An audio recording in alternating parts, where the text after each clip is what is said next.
उधर गोंडा में पत्नी को प्रेमी के साथ आपत्तिजनक स्थिति में देखने पर जई को इसका विरोध करना महंगा पड़ गया। आरोपों के मुताबिक पत्नी ने जई को दौड़ाकर वाइपर से पीटा। सीसीटीवी वीडियो भी इसका सामने आया है। जई की पत्नी और प्रेमी नीरज ने जई की पिटाई की है। इतना ही नहीं, पत्नी ने निर्माणाधीन मकान में ड्रम और सीमेंट की बोरी दिखाकर जई को धमकाया भी। धर्मेंद्र और माया की साल 2016 में शादी हुई थी। दोनों की एक बेटी है। 1 सितंबर 2024 को पीड़ित पति ने बॉयफ्रेंड के खिलाफ केस दर्ज कराया था। पीड़ित जई ने नगर कोतवाली में शिकायती पत्र देकर कार्रवाई की मांग की थी। वायरल वीडियो अक्टूबर का बताया जा रहा है। तो देखिए जरा, यहां पर जो तस्वीर देखने को मिल रही है, आरोप है कि इसमें जो शख्स है जो फोन लिए खड़ा है वो जई है, जो कि इस महिला का पति है। उसने अपनी पत्नी को किसी और के साथ आपत्तिजनक स्थिति में देखी थी, विरोध किया, तो जवाब में पत्नी ने उसे पीटा, दौड़ा कर पीटा। इस वीडियो में जो कुछ दिख रहा है उसे लेकर यही बात और यही शिकायत जई की ओर से दर्ज कराई गई है। और ये भी जई का कहना है कि उसकी पत्नी ने उसे ड्रम और सीमेंट दिखाया और धमकी भी दी है कि वही हश्र कर देंगे जो कि मेरठ में हुआ सौरभ का।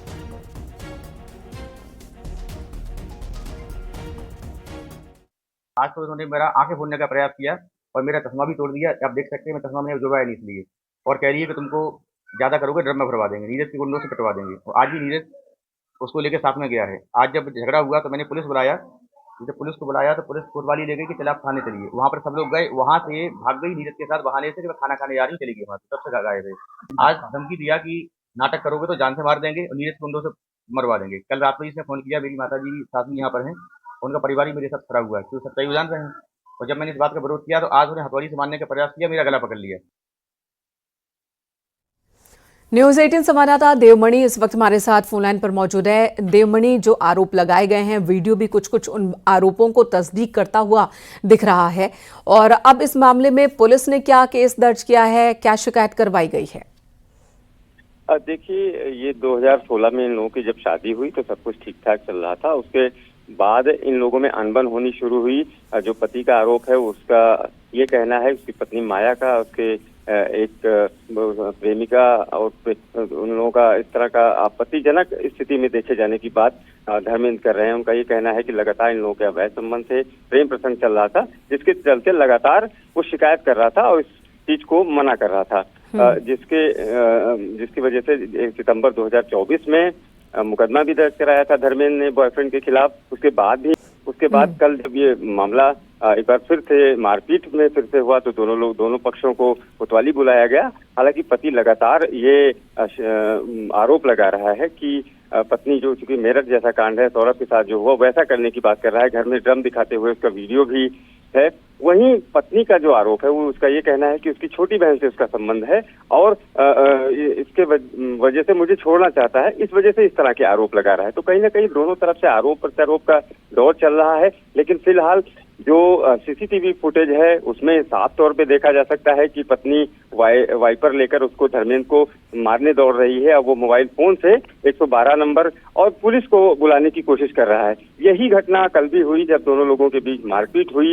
हथौड़ी से मारने के लिए पत्नी ने दौड़ाया तो फिर से पुलिस बुलाई गई और पुलिस ने जब कोतवाली में दोनों लोगों को बुलाया तो कहीं ना कहीं दोनों तरफ से आरोपों और प्रत्यारोपों का दौर चल रहा है। हालांकि इस मामले में पिछले वर्ष सितंबर में एक मुकदमा दर्ज हुआ था। पिछले साल भी केस दर्ज हुआ था, तब से ये मामला थाने के चक्कर काट रहा है।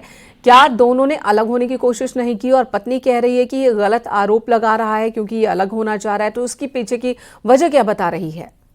देखिए, जो पत्नी से हमारी बातचीत हुई उसका ये कहना है कि लगातार पुलिस के चक्कर लगा रही है वो, और उसका ये कहना है कि पुलिस उनकी ना ही सुनवाई कर रही है। वहीं पति का ये आरोप है कि लगातार उसके बार बार मना करने के बावजूद भी उसके बॉयफ्रेंड के साथ संबंध है, जिसकी वजह से ऐसी स्थिति अक्सर विवाद की वजह ये जो है वो पैदा होती रहती है। इस तरह की स्थितियां पैदा होती हैं। उसके बाद मामला पुलिस में पहुंचता है, वहां पे समझौता होता है, दोनों लोग अलग होते हैं। फिर उसके बाद फिर से ये घटना, क्योंकि लगातार देखा जा रहा है कि 7-8 महीने का मामला है और लगातार अभी भी इस तरह से चल रहा है, क्योंकि 2016 में 9 साल पहले इन लोगों की शादी हुई है। उसके बावजूद इस तरह का मामला, अब इनकी एक बेटी भी है। और ठीक है देवमणि, धन्यवाद इस अब- वक्त पूरी जानकारी देने के लिए। तो इन दोनों के साथ उनके बच्चे भी रहते हैं जो आए दिन इस तरह की चीज़ों को देखते हैं। सोचिए उन बच्चों पर क्या असर होता होगा जब उनके माता पिता इस तरह से एक दूसरे से लड़ते रहते होंगे और इस तरह के गंभीर आरोप एक दूसरे पर लगाते हैं। धन्यवाद देवमणि इस वक्त पूरी जानकारी देने के लिए। सुल्तानपुर में भारतीय नववर्ष विक्रम संवत 2082 के शुभारंभ और चैत्र नवरात्र पर्व पर कार्यक्रम आयोजित किया गया। इस दौरान कार्यक्रम की शुरुआत की मुख्य अतिथि हनुमानगढ़ी अयोध्या के पुजारी महंत राजूदास ने। मीडिया से बात करते हुए राजूदास ने वक्फ बोर्ड पर सवाल उठाए।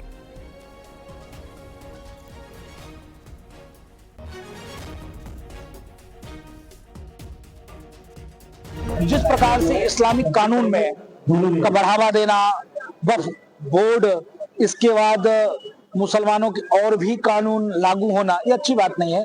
तो जब एक देश एक विधान एक संविधान, जब आपने सेकुलर बना दिया भारत को, तब फिर इस्लामिक कानून क्यों? इस्लाम के बहुलता इतना ज्यादा होने के बावजूद भी इस्लामिक को अल्पसंख्यक क्यों कहा जाता है?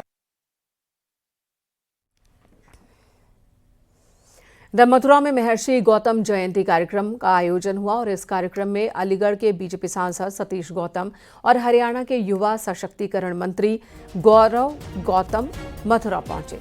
इस मौके पर सांसद सतीश गौतम ने कहा, ईद हमारा त्योहार नहीं है, जिनका है वे जाने कि खुशी मनाना है या गम। यूपी में किसी भी तरह की गुंडागर्दी नहीं चलेगी। करता है कौन क्या बोल रहा है, वो अपना त्योहार मनाते हैं, हम अपना खुशी के त्योहार होते हैं, हर त्योहार खुशी का होता है। वो क्या बोल रहे हैं क्या नहीं बोल रहे, देखिए इस हिंदुस्तान के अंदर ईद भी मनती है, दिवाली मनती है, होली भी मनती है। ये डिपेंड करता है वो वर्ग किस तरह से मना रहा है समुदाय, ये उसके ऊपर है। क्योंकि मेरा त्योहार ईद नहीं है, मेरी दिवाली और होली त्योहार है। उन्होंने कहा हत्या होगी, क्या बच्चों की हत्या हुई है संभल में, इसलिए खुशी की। नहीं, कोई हत्या नहीं हुई है, कोई कुछ नहीं है। इस तरह की बातें करना, ये जब हुड़दंग मचाओगे तो वो काम होगा पुलिस का काम, जो पुलिस करती है वो काम करेगी। अगर गुंडागर्दी करो, गुंडागर्दी उत्तर प्रदेश में बर्दाश्त नहीं की जाए।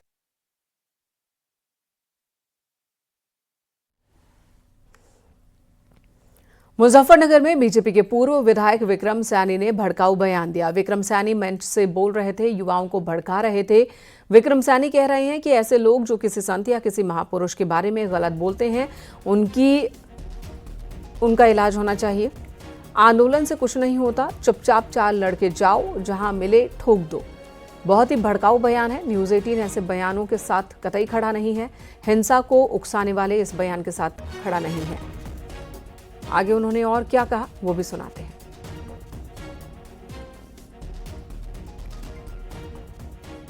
और मैं कहता हूं ऐसे लोग जो किसी भी संत को या किसी महापुरुष के बारे में गलत बोलते हैं, उनकी खाल में घुस भर दो। आंदोलन से कुछ नहीं होता, चुपचाप चार लड़के जाओ और जहां मिले ठोक दो, बाद में अपना पता चलता रहेगा। मुकदमे से डरने की आवश्यकता नहीं है। देश आजाद वैसे ही नहीं हुआ, अंग्रेजों को ठोका तब भागे। महात्मा गांधी के सत्याग्रह आंदोलन से चरखा चलाने से देश आजाद नहीं हुआ। अगर तो ऐसे चरखा चलाने से देश आजाद हो या दुश्मन डरता हो, तो चीन की सीमा पर लाखों करोड़ों चरखे रख देंगे, भाई चलाओ जाओ, और ये भागो जाएंगे दुश्मन। गोली चलाने से, मारने से, मरने से डरता है दुश्मन, वैसे कोई डरता।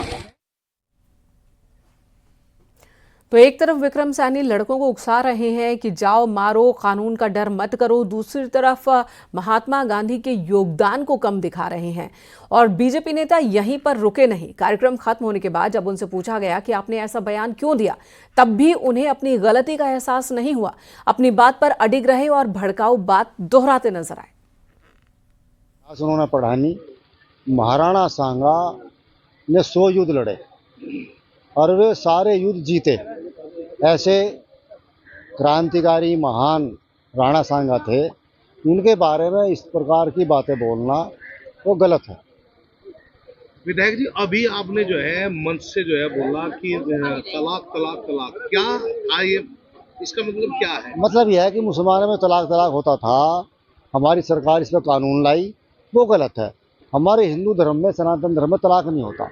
तलाक शब्द है ही नहीं, संबंध विच्छेद भी नहीं है।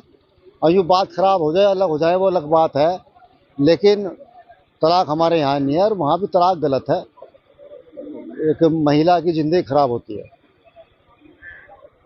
मंच से आपने अभी कहा कि जो महापुरुषों के विषय में गलत बोलेगा 4 व्यक्ति जाओ और ठोक दो। बिल्कुल ठोक देना चाहिए भाई।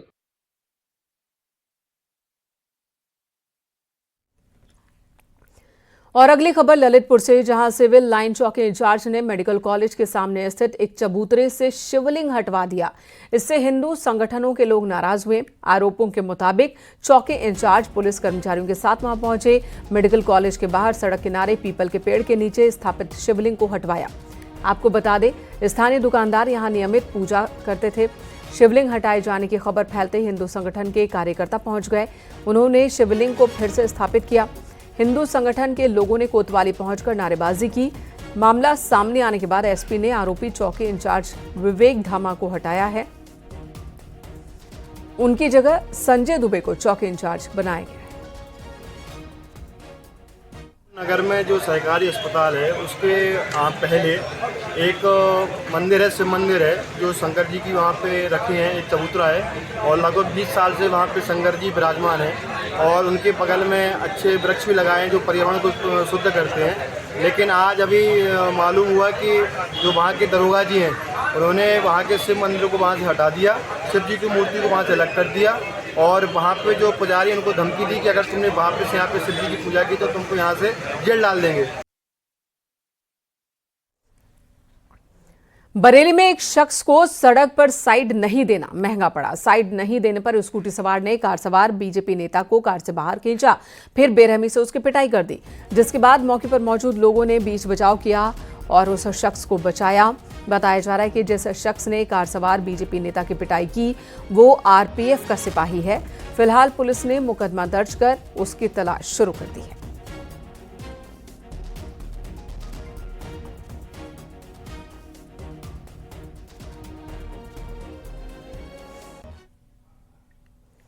शाहजहांपुर में एक परिवार में ईद की खुशियां मातम में तब्दील हो गई। यहां सड़क दुर्घटना में चाचा भतीजे की मौत हो गई। शाम को ईद का चांद देखने के बाद खुशी में दोनों बाइक से आइसक्रीम लेने जा रहे थे, तभी सामने से आ रही एक तेज रफ्तार पिकअप ने बाइक में टक्कर मारी। दोनों गंभीर रूप से घायल हो गए। सूचना के बाद मौके पर पहुंची पुलिस ने दोनों को इलाज के लिए राजकीय मेडिकल कॉलेज भेजा, जहां दोनों ने दम तोड़ दिया। ये अपने घर से निकले बच्चे को लेकर के आइसक्रीम दिलाने के लिए जी। तो उधर से आइसक्रीम दिला करके लौट रहे थे तो सामने से पिकअप ने टक्कर मार, जिससे ये बहुत ज़्यादा घायल हो गए। वहाँ पर जो लोगों की जमघट इकट्ठा थी उन लोगों ने जो है वो पुलिस को जो है वो खबर किया। खबर करने के बाद में पुलिस हॉस्पिटल लेकर के आई। यहाँ कुछ देर इलाज किया डॉक्टरों ने, उसके बाद में दोनों की मृत्यु। वाराणसी के कैंट स्टेशन के बाहर दुकानों में आग लग गई। फ्लाईओवर के नीचे दुकानों में आग लगी है और राहगीरों को पुलिस ने किसी तरह वहां से हटाया। मौके पर पहुंची दमकल की गाड़ियां, फायर ब्रिगेड आग को बुझाने की कोशिश में जुटा हुआ है। फ्लाईओवर के नीचे देखिए कई दुकानें हैं जिनमें आग लगी है, जिसके बाद इलाके में अफरा तफरी मच गई। आग से किसी को नुकसान ना हो इसलिए पूरे इलाके को खाली करा लिया पुलिस ने और फायर ब्रिगेड की टीम ने फिर आग पर काबू पाया।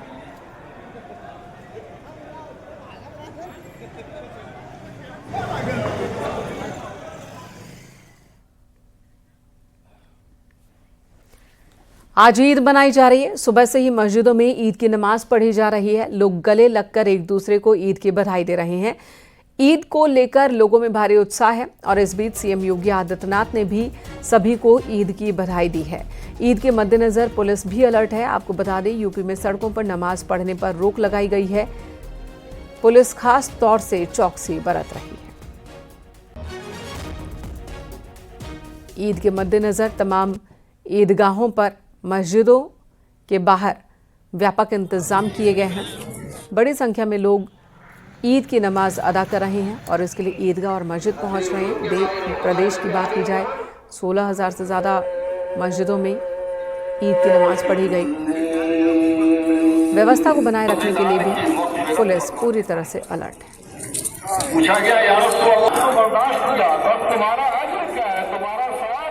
और ये 3 तस्वीरें आपको दिखा रहे हैं, आगरा, लखनऊ और नोएडा की तस्वीरें, जहां पर मस्जिद में नमाजियों ने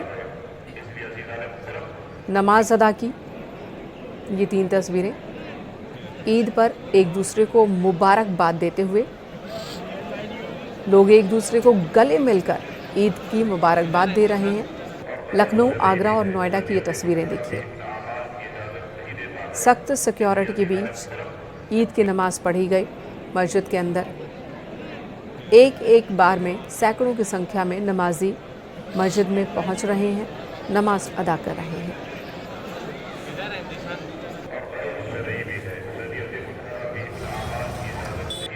ये हमारा त्यौहार जो है, ईद की खुशियां जो लोग मनाते हैं, तो हमारे यहाँ ईद अगर खुद मनाई जाती है तो दूसरों का भी ख्याल रखा जाता है।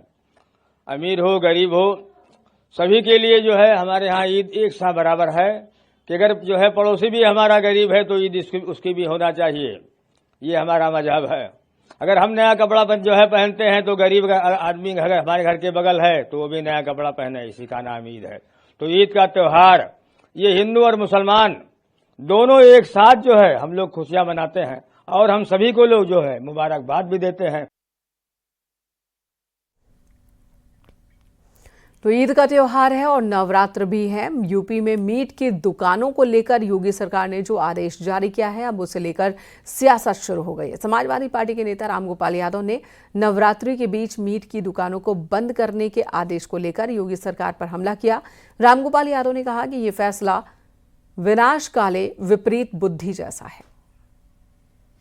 रामचरितमानस का पाठ चैत्र नवरात्रि को लेकर बोला है कि रामचरितमानस का पाठ हर जिले में किया जाएगा। शादी अवैध बूचड़खानों पर कार्रवाई के लिए भी बोलिए, मीट की बिक्री बंद। ऐसा है कि जब विनाश काले विपरीत बुद्धि,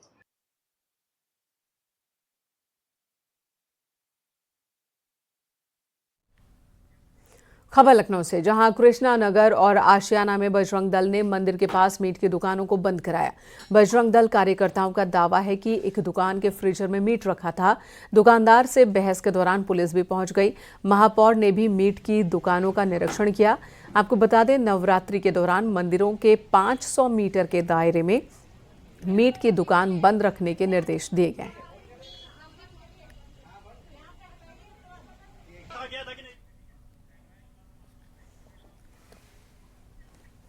और यहाँ एक ब्रेक के लिए रुकेंगे। खबरें ब्रेक के बाद भी जारी हैं।